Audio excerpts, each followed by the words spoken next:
Well, I think we would want to err on this. If in doubt, uh, let the speech let it exist. It would have if it's you know a gray area, I would say let the tweet exist.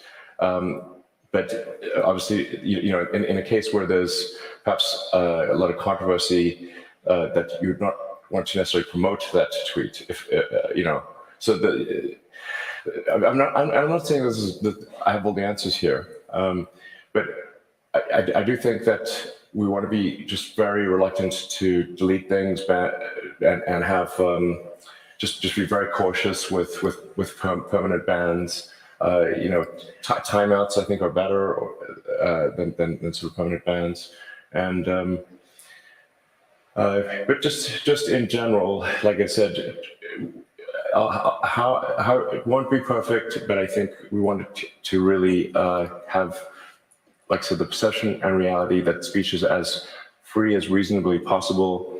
And a good sign as to whether there's free speech is someone you don't like allowed to say something you don't like. And if that is the case, then we have free speech.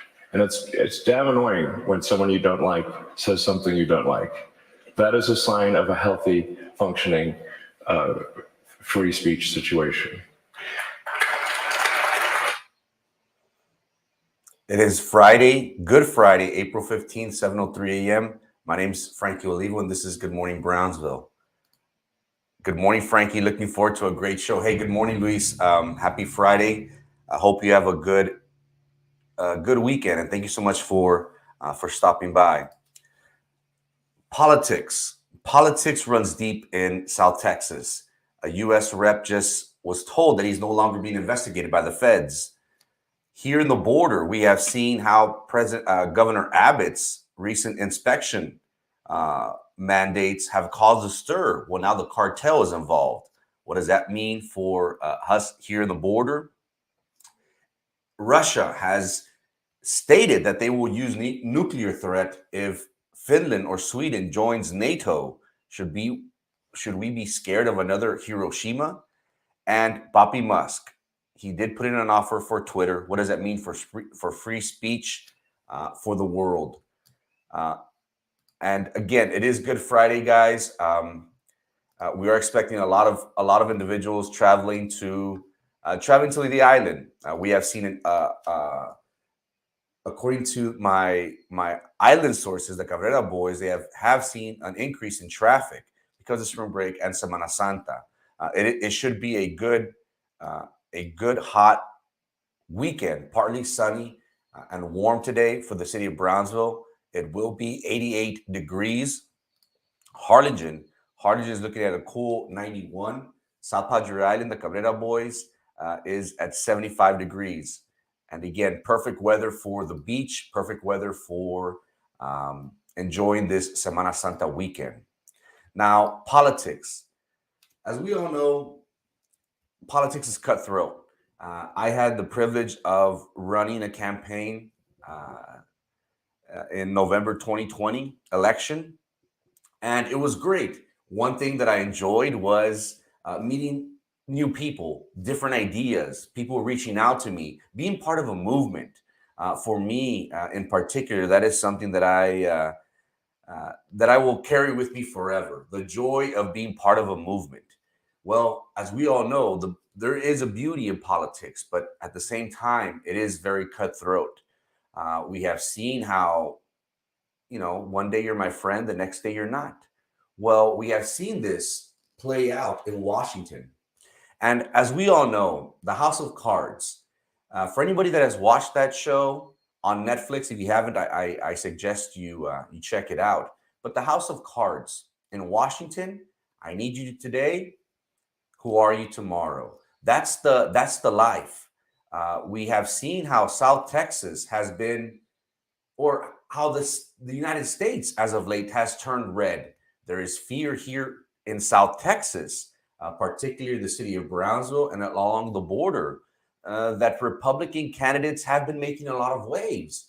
We have Vicente Gonzalez, who is currently the congressman for the McAllen Hidalgo area, and is now vying for Vela, for Filimon Vela's seat here in our local area. We have seen how Mayra Flores has been, making a lot of noise as of late. And one thing that I did hear is that, somebody said, hey, Mayra Flores is your typical GOP candidate that they promote. Nothing about her is GOP.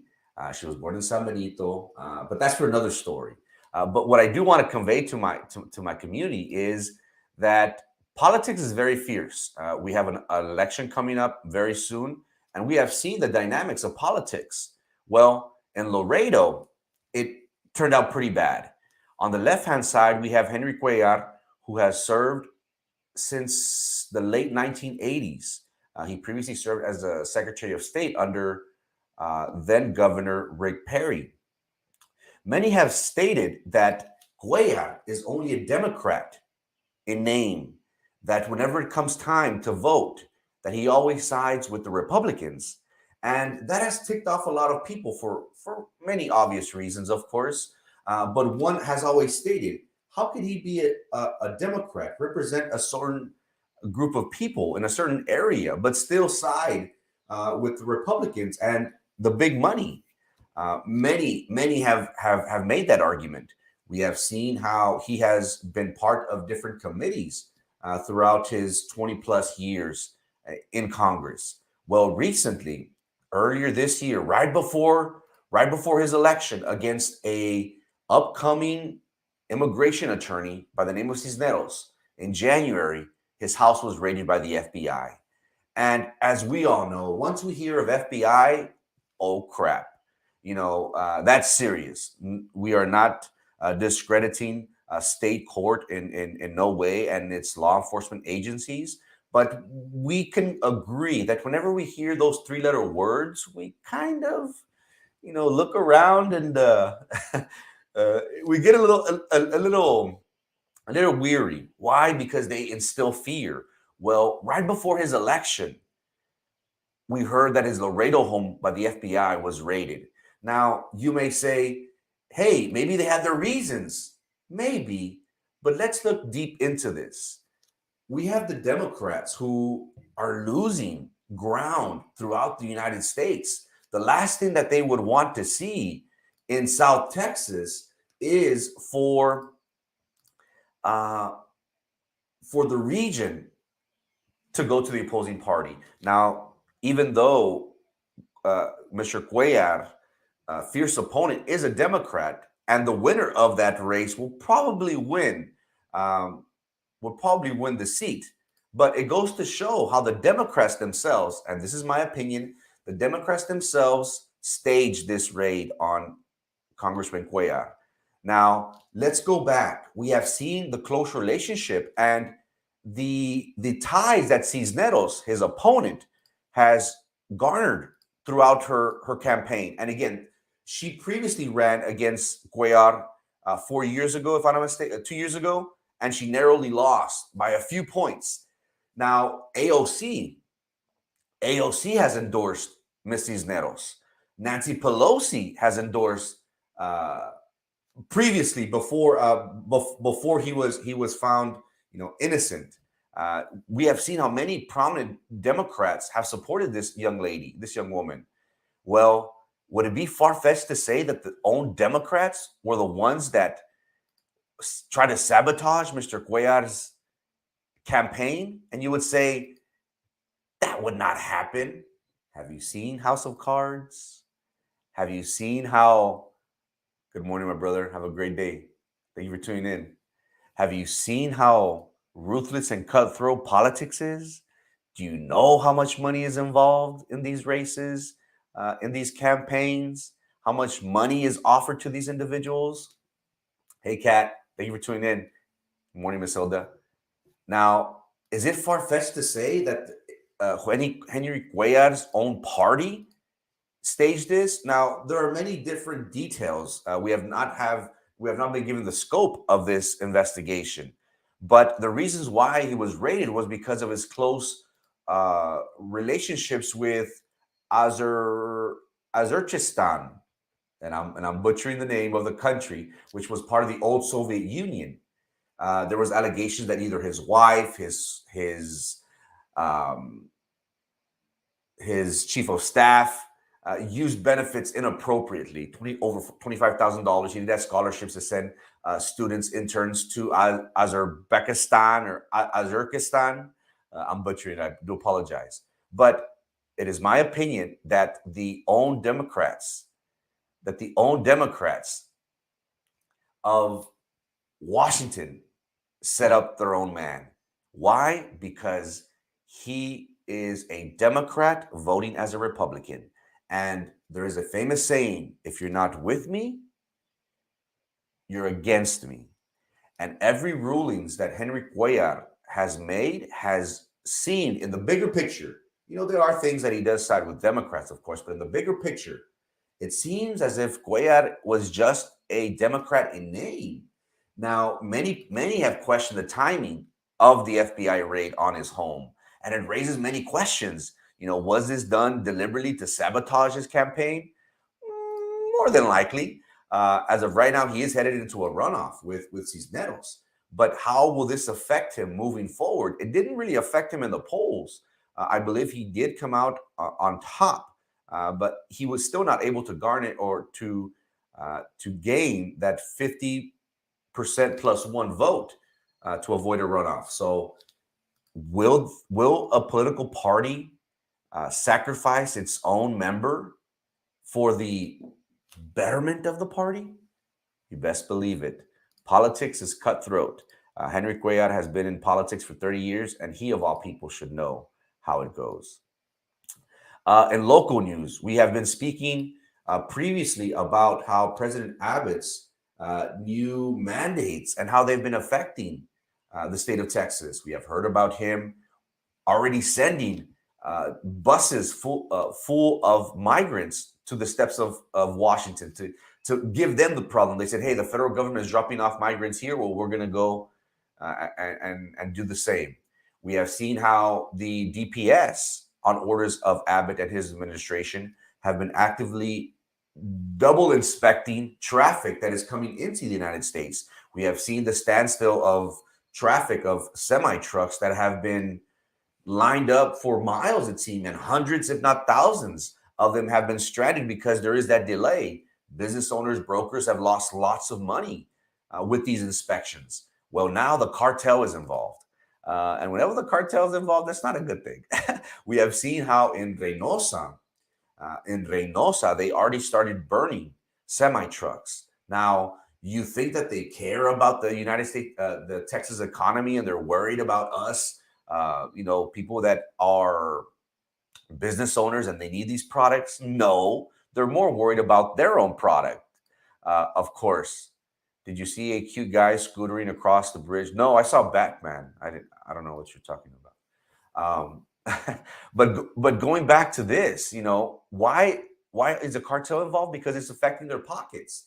Because they are not able to disguise themselves amongst the hundreds, if not thousands, of trucks when they themselves are trying to deliver their own product.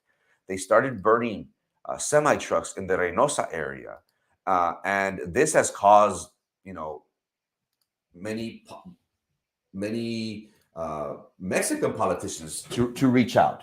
We've already seen how Governor Samuel Garcia from Nuevo León, he right away set up a meeting, one day to the next. The governor of Coahuila as well has already met with Governor Abbott. As of yesterday, I believe Governor Cabeza de Vaca, our Tamaulipas governor, is set to meet with Governor Abbott regarding these delays.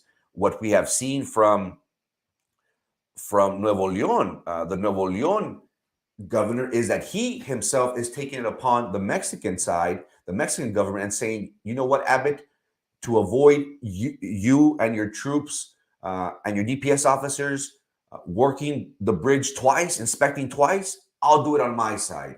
We the the Mexican government, the municipal police will inspect these trucks and make sure that traffic is fine, that that there are no weapons, no. Of course, now do we believe this? They will try to the best of their ability, of course, but we all know that their own government, their own transit, their own municipal police government is corrupt. But the interesting thing is that we have seen politicians from both sides of the border reach out to our governor. So again, semi trucks are at a standstill. We have already seen how the cartel is not taking this lightly. Why? Because once it starts affecting their pockets, then then it's something to be worried about. So we have seen the governors of Nuevo León and Coahuila set up a meeting in Laredo and discuss this issue with our governor. And today we will have the Tamaulipas governor meet with Abbott. It's all a joke. Abbott's set the policy in place and openly blamed Biden, trying to score points on election year. Rodriguez, it's political posturing, as you know, and how we spoke about on Monday. It's always the little men, us poor people, us common folks, that are the ones that feel the brunt of these policies, of these implementations that these governments, entities, politicians place on us. We have heard how brokers, business owners, people in the fields are struggling. Even though you say, Frankie, it's only been 3 days. That's a lot of money for 3 days. These people are especially the brokers. The brokers are making thousands, if not hundreds of thousands of dollars transactions each day. Calling up trucks from all over the U.S., possibly on this side as well. So a lot of money is being lost, and quick action is taken from the cartel, which quickly forced the governors, the Mexican governors, to reach out to Governor Abbott. This is too early for a day off. Hey, Siri, thank you for stopping by. It is. I hope you enjoy. You guys deserve it. I hope you enjoy your Friday. Again, it's crazy. I know I'm up at 7 a.m. But again, thank you so much for your time. Hope you have a good weekend. Rest, charge those batteries. Hope you have a good one. Say hello to the family. God bless. Of course it is. I feel it. Abbott don't care, but now he looks like the good guy trying to correct this. That's the way it goes. And let's not go so far out. Our local politicians do the same. They're here promoting themselves. They're here not to this magnitude. Of course, they're very careful of what they do. They do not want any bad press. But many people in Texas are tired of the federal government. Of just dumping these people out on the states and saying, hey, you figure it out. Our resources are depleted. And this is one way, one could argue, this is one way of the state fighting back. As of right now, correct me if I'm wrong, I think Texas is the only vocal state, besides Florida, of course. But I think that Texas is one of the only ones that has been, countering back and throwing back the jabs.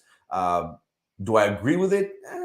No, but again, it is political rhetoric. We all know it is. They're playing chess. And as we could imagine, Governor Abbott does have his eyes in the presidency. So keep that in mind. I would say after Trump in 2028, I do anticipate Governor Abbott running for the GOP nomination for president. I'm trying to potty train my new puppy. Rest. Hey, that's a bundle of joy. I'm sure you'll have countless long nights with your puppy, but it brings a great joy, a new addition to the family. And now in world news, Russia, it seems, has been losing. On their end of the war, we have seen for the past going on month now, we haven't really heard of them taking over major cities.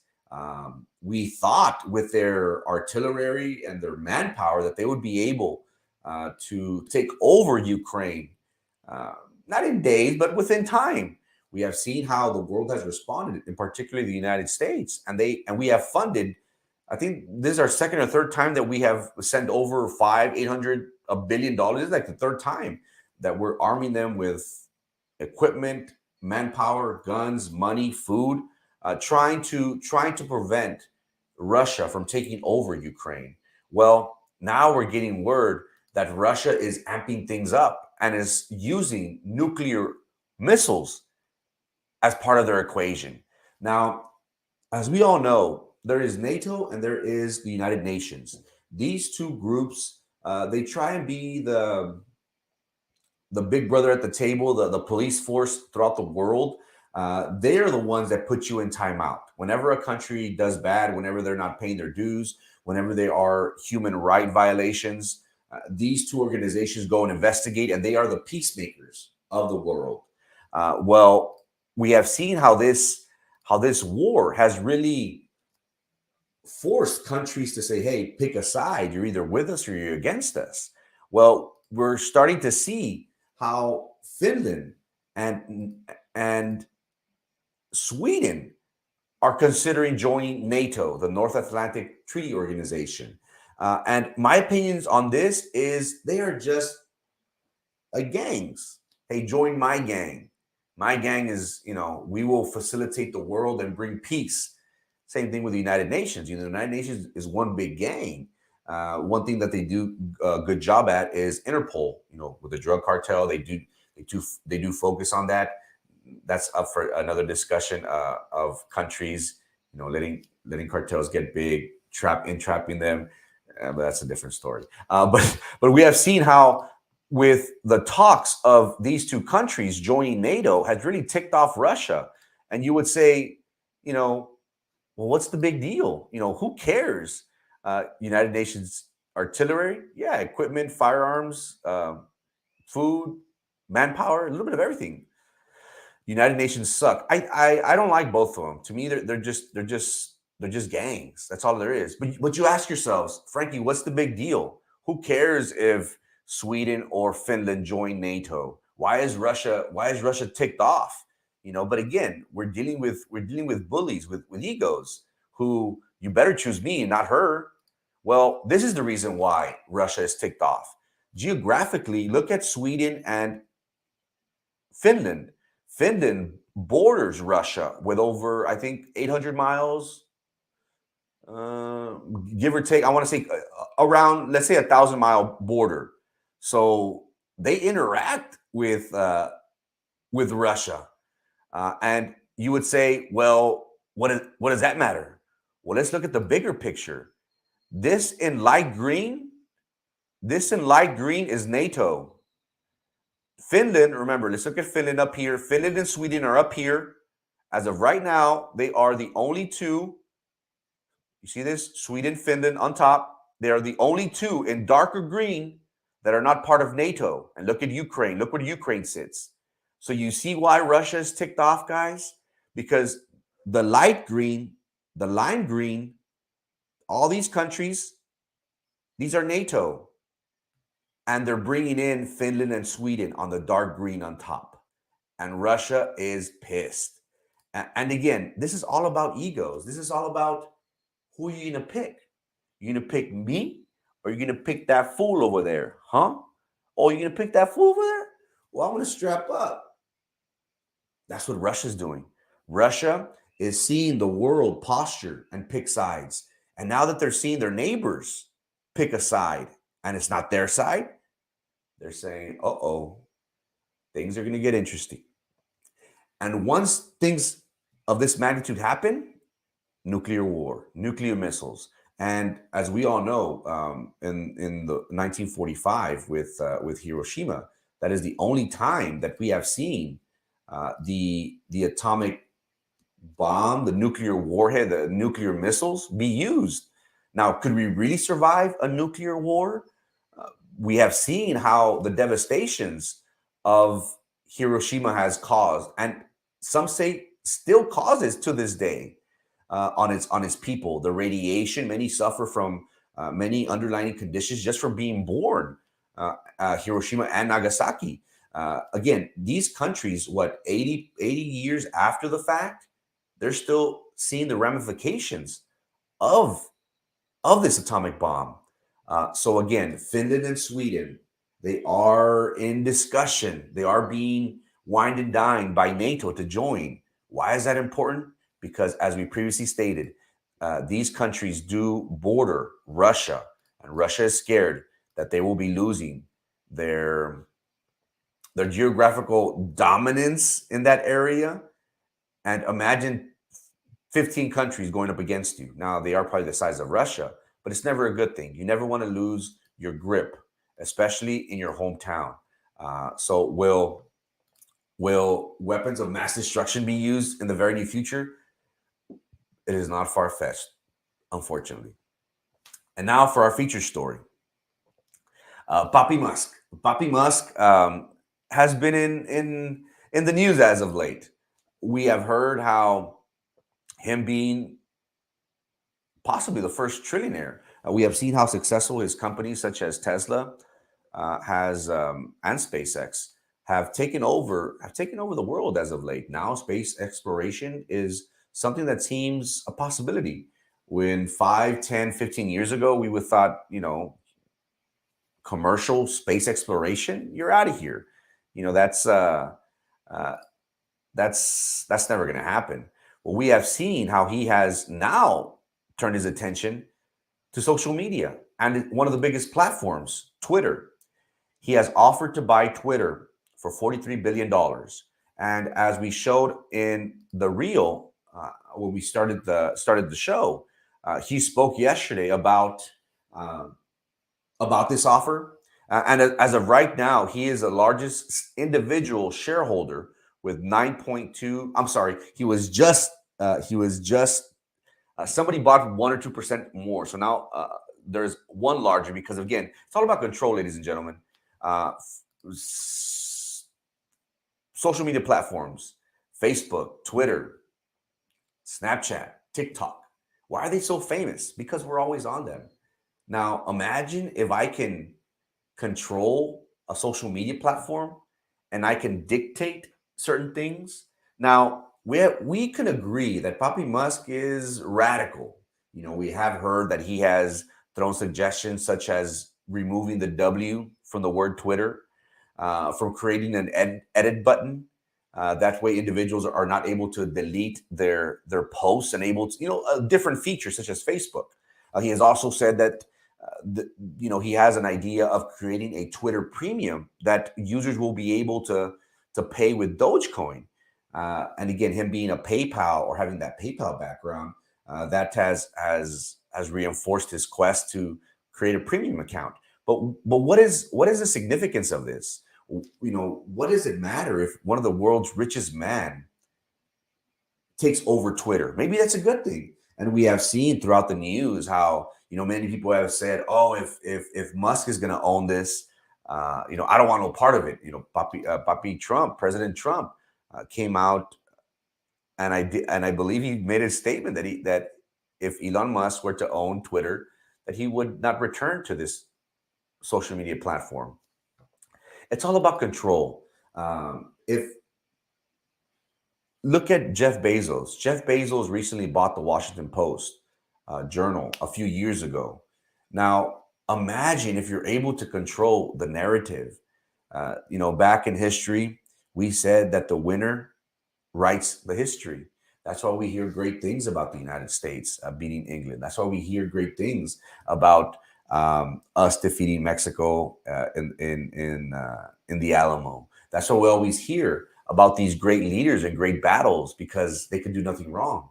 Now, just imagine if you're able to control the masses through media, through social media platform, just as Jeff Bezos and his Washington Post journal, and possibly now Elon Musk with his acquisition of Twitter. Now, do I believe this transaction will go through? I don't believe so. I think this is just a way. And if you see the market right now, it didn't move with the announcement of Musk possibly buying Twitter. Usually with Doge, if Elon Musk would make a statement about Doge, the market value or the price of the stock would skyrocket. The interesting thing about Twitter is that it didn't move as much. I think it even lost. I think now it's at $40. And his offer, according to him, is his final, last and final offer, was for 54.20 cents. Now, his thing is 420. He has always made mention of him in 420. We have seen that picture of him smoking a joint with Joe Rogan. He's always one of those guys. He always got to throw a punch in. But will Papi Musk be good for Twitter? Now, not for one individual, not for one team. There is a teenager who recently got the attention of Elon Musk last year. This teenager was able to track his private jet, and he has his own Twitter page. This Elon Musk private jet has his own Twitter page where you're able to follow. And again, he's not hacking; he is just using bots to follow public information of these private jets. Elon Musk reached out to him and he said, "Hey, because of security purposes, I can't have you following my jet. I'm going, different countries, different cities, and I don't want people to know where I live." Well, he said, "Hey, I'll make you a deal. Give me a Tesla and $40,000 to pay for my college, and I'll give you the page so you can delete it yourself." And Musk said, "I'll give you $5,000." The guy's like, "Come on, man. I'm trying to, I'm a freshman in college. I'm trying to make it." And he said, "Look, offer me 40,000 and a brand new Tesla, and it'll be yours." And Musk said, "I'll think about it." Now, it is interesting until now, Sweden and Finland didn't feel the need while joined before neighbors. I'll come back to that very quickly. So, will Elon Musk, if he controls Twitter, would he allow this free speech to go on? One might say, "Hey, but that's security reasons." But at the end of the day, it's free speech. If I don't like somebody, you may not like that I don't like you, and you may not like the message, but that's free speech. That's the luxury that we have here living in the United States. But will Elon Musk really bring free speech to a social media platform, or will he use it for his advantage in business, obviously, for political reasons, obviously? Is he our knight in shining armor that will bring back the likes of Donald Trump and Alex Jones, the conspiracy theorist concierge, who has been banned from Facebook and Twitter? The interesting thing is that Twitter has not shut down his page. I wonder why. Because Putin is ruthless. People are scared of Putin. Now, do I anticipate the shareholders, the board, agreeing to sell the company to Elon Musk and giving him even more power? Absolutely not. There's billionaires out there who are heavily invested in Twitter who won't let that happen. Now, again, this is all political move. I don't feel as if Elon Musk is gonna take over Twitter. It's all a political tactic. And he did say that if this offer was not accepted, that he would look into other avenues and possibly relinquish or dilute his 9.2%, which is $3 trillion of stock that he has in Twitter. And that is the rest of the story. It's interesting that now Sweden and Finland didn't feel the need to join while being neighbors to Russia, and that's what I trip out on. These people now they want help. Could it be because maybe the United States they say it's all about money? That's all it is. Now, why did they do this before? Because they didn't feel the need. There was not that offer. And again, I'm not condoning Russia. I'm not saying that that war is necessary, but at the same time, it's all about need, obviously. Now, are they joining NATO because they need the backing of an organization? Probably, especially when you have Russia who's ticked off and saying, "Hey, we're going to use nuclear missiles on you." Twitter CEO told employees Thursday at an emergency meeting that they are still evaluating the offer. It's not going to go through. You do not give an individual a lot more power. And you could say, you can make the argument, oh, well, the board's going to decide. As we all know, these board members, and I'm not talking here locally, these board members have an agenda. And yes, who wouldn't want to sell? Who wouldn't want to sell to get a nice profit? Elon Musk did offer above the market value as of right now, but it's not going to be sold. You don't give somebody that much power, and the board of directors, they will be told not to sell. They do as they're told. Again, you have a multi-billion-dollar company it won't be given off to the world's richest man. You do not want to empower him even more. You don't want to give him ammunition. We have seen how Jeff Bezos has used the Washington Post. I don't think it's going to happen with Elon Musk. We didn't defeat the Mexican at the Alamo. Gee. Remember the Alamo.